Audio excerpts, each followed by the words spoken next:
Hey guys, today we're starting our video series on the comeback effect. Today we're starting on chapter 1, and every Sunday we're going to release a new video. Next week is chapter 2, and we have a special guest. Stick around to the end to find out who it is. The book opens up in chapter 1 with Jason talking about his wedding. His wedding was in his hometown, so therefore they hosted more of his friends than his wife's friends. The first sentence of the book, Jason states his biggest regret of his wedding. You see, he was so focused on serving the needs of his guest at his wedding that he neglected to enjoy time with his wife. He was so focused on the task, he forgot about the person. The Bible actually has a story that's very similar to this. In Luke 10, Jesus visits the house of a lady named Martha. Martha was being an amazing servant, and she was preparing a meal in the kitchen. Her sister was simply hanging out with Jesus. Martha got upset and complained to Jesus and said, "Can you tell my lazy sister to get in here and help me instead of just lounging around with you?" She thought Jesus was going to have her back, but Jesus reminded her the value of being with somebody. Martha was so busy serving Jesus that she neglected to be with Jesus. How many of us are so busy serving our guest that we neglect to be with our guest? Think if Martha had spent more time with Jesus. If she merged the two, the function of preparing the dinner and spent time with Jesus. She could have brought the bowls and the ingredients into the same room that Jesus was in and explained what she was doing. Heck, Jesus may have even said, "You know what? I've seen this recipe on Instagram that I'd like to try." So how does this relate to us? We can get so caught up in our task that we forget there's a real person with real problems and real emotions right in front of us. When our jobs become a service without hospitality, you'll see a greeter chatting with a friend and waving to somebody as they walk in. You may see a parking volunteer looking uncomfortable in the heat of the day. You see, hospitality looks different. When we have guests that visit us for the first time, they're feeling some kind of emotion. They may be overwhelmed, they may be anxious, or they may be confused. When hospitality is involved, you'll see a parking volunteer make a subtle change to their approach. Their gestures will be more slower. They'll be more patient when somebody doesn't make it to the parking spot as quickly as they want. He won't be as sharp. He'll notice the driver. He'll notice the kids in the back seat and wave at them with a smile. He'll notice low tire pressure and offer to change it or fill it up for the guest while they're enjoying the service. His facial expressions will be warm and gentle. He will realize that the feeling that he can give guests is more important than the task that he's performing. He realizes that people respond to feeling, and that feeling is more memorable. Our job is not to park cars, greet guests, or escort guests to their seats. To be honest, most people can find their own parking spots, walk through the doors, and find a seat on their own. But if we can ease the stress that that guest is feeling, even by a little bit, then we have delivered hospitality. Think of a new place that you've been to. A restaurant, a business, a church, doesn't matter. You decided to return or to stay away based on a feeling that you felt. Sometimes you don't know why you want to go back or stay away. It's just something that you feel. The same goes for our guest. They're going to return because of how they felt. Let's say the band delivers their best performance. Pastor delivers his best sermon, but we treated them rudely. We treated them unprofessionally, and we showed them no love. Do you think they'll be back? Probably not. The big question, how do we mix hospitality and service? So in the book, Jonathan tells a story about a coffee shop that he regularly visits. He said at some point, the staff started asking him questions about his work and his personal life. They started to get to know him. They would begin to ask him questions like, "Hey, how'd your dog do after surgery?" Or, "Hey, how's your wife doing?" They took the time to get to know him and to care for him. But what if they started messing up his order, giving him the wrong items or charging him the wrong price? Do you think he would still visit this coffee shop?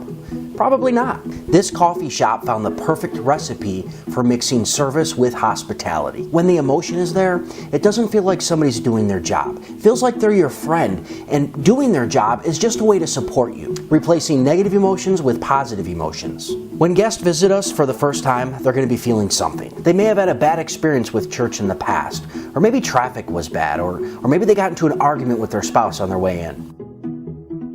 Part of our usher's job is to fill the sanctuary from front to back. This leaves the empty seats in the back of the sanctuary for latecomers and first-time guests. In reality, regular attendees like to sit in the back, leaving the empty seats up front. So let's say an usher spots a first-time guest. They escort him to an empty seat in the front row. How do you think that person is feeling? They could probably die of embarrassment. People are staring at them and they feel stupid because they were late. But nobody knows the reason they were late is because their youngest child threw up on them on the way into church.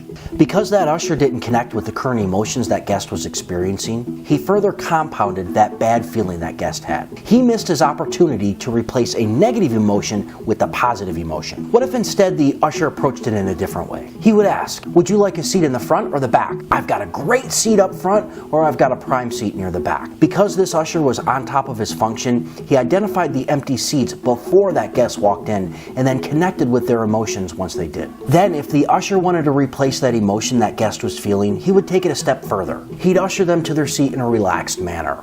He would match the pace of the guest and introduce the first timer to the person they're sitting next to. Even if no names were exchanged, a simple enjoy the service to both of them would help break the tension. It would be like a seal of approval on this guest that they shouldn't feel embarrassed for arriving late. See, the original emotion was embarrassment and urgency, but the replacement emotion was dignity and peace. The goal of hospitality is to protect how the guest is feeling and to give them the best possible experience. Becoming a broker. We've all seen a movie where a bodyguard jumps in front of a bullet to save his boss. While it won't be as dramatic, that's our job, not to take a bullet, but to be a shield for the guest, to broker bad emotions and experiences so the guest doesn't have to experience them. For example, when we see ourselves as a broker, the guest doesn't have to feel lost when they can't find their car. We take that emotion on for the guest and help them find their car. When a guest spills a cup of coffee or their child throws up, they don't have to be embarrassed because we take that on and we clean it up for them. Guests don't have to be confused when they're trying to figure out what time a group meets. The greeter absorbs that and does the legwork to find out for the guest. In the book, Jason tells a story about a mother. She requested a seat at the end of the row so she could quickly slip out in the event that her child needed attention. The usher found a row where this might be possible and asked the woman sitting there, "Ma'am, would it be possible for you to scoot down? This lady needs an aisle seat this morning." The woman in the seat looked down and back up and said, "Well, she can walk around me." The usher apologetically looked at her and walked her away and said, "I'm sorry, if you want an aisle seat this morning, you don't have to sit there because it doesn't look like the most enjoyable place to sit." See, if the usher had said nothing or sat her next to the inconsiderate lady, the guest would have been left feeling the embarrassment and shame of the situation. But because he acknowledged the situation and protected the guest, she felt empowered again. It's incredibly powerful when we can broker emotions for guests. In fact, we can even use language like that. It disarms a guest when you say something like, "I'll keep you from feeling embarrassed. I don't want you to get lost." Or, "You got here at the perfect time." We want to remove negative emotions so they don't get in the way of our ministry. We're not trying to manipulate some happy feeling so people will want to come back. We want to care enough for our guests to replace their negative emotions so real ministry can happen. And that's when we start seeing the comeback effect. Hospitality is about caring for the emotions of the guest, just as much as it is about serving, maybe even more. And that means knowing when it's time to go above and beyond and when it's time to walk away. Key points and takeaways.